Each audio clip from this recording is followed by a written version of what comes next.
اعوذ باللہ من الشیطان الرجیم بسم اللہ الرحمن الرحیم۔ سورہ منافقون کی آخری آیت پڑھ رہا ہوں۔ یا ایہا الذین آمنوا لا تلہکم اموالکم ولا اولادکم عن ذکر اللہ۔ اے ایمان والو، تمہارے مال اور تمہاری اولاد تم کو اللہ کی یاد سے غافل نہ کرنے پائے۔ وَمَن يَفْعَلْ ذَلِكَ فَأُولَئِكَ هُمُ الْخَاسِرُونَ۔ اور جو ایسا کرے گا تو وہی گھاٹے میں پڑنے والے لوگ ہیں۔ وَأَنفِقُوا مِمَّا رَزَقْنَاكُم مِّن قَبْلِ أَن يَأْتِيَ أَحَدَكُمُ الْمَوْتُ۔ اور ہم نے جو کچھ تم کو دیا ہے، اور ہم نے جو کچھ تم کو دیا ہے اس میں سے خرچ کرو، اس سے پہلے کہ تم میں سے کسی کی موت آ جائے۔ فَيَقُولَ رَبِّ لَوْلَا أَخَّرْتَنِي إِلَىٰ أَجَلٍ قَرِيبٍ۔ پھر وہ کہے کہ اے میرے پیارے رب، تو نے مجھے کچھ اور مہلت کیوں نہ دی؟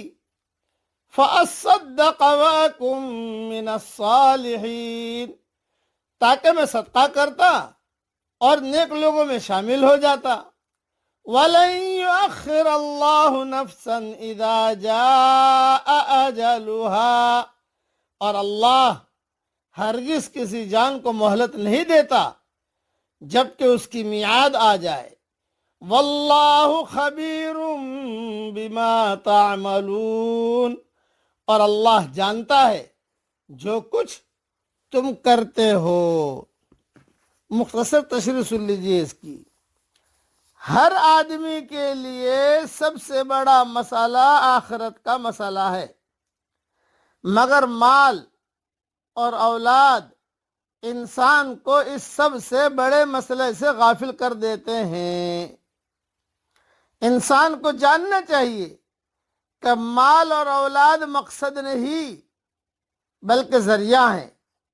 وہ اس لیے کسی کو دیے جاتے ہیں کہ وہ ان کو اللہ کے کام میں لگائے، وہ ان کو اپنے آخرت بنانے میں استعمال کرے، مگر نادان آدمی ان کو بذات خود مقصود سمجھ لیتا ہے۔ ایسے لوگ جب اپنے آخری انجام کو پہنچیں گے تو وہاں ان کے لیے حسرت اور افسوس کے سوا کچھ اور نہ ہوگا۔ اس لیے مخلصانہ زندگی گزارنی چاہیے، منافقانہ نہیں۔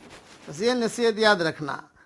مخلص آدمی اللہ کے خوف سے دبا ہوا ہوتا ہے، وہ زبان سے زیادہ دل سے بولتا ہے۔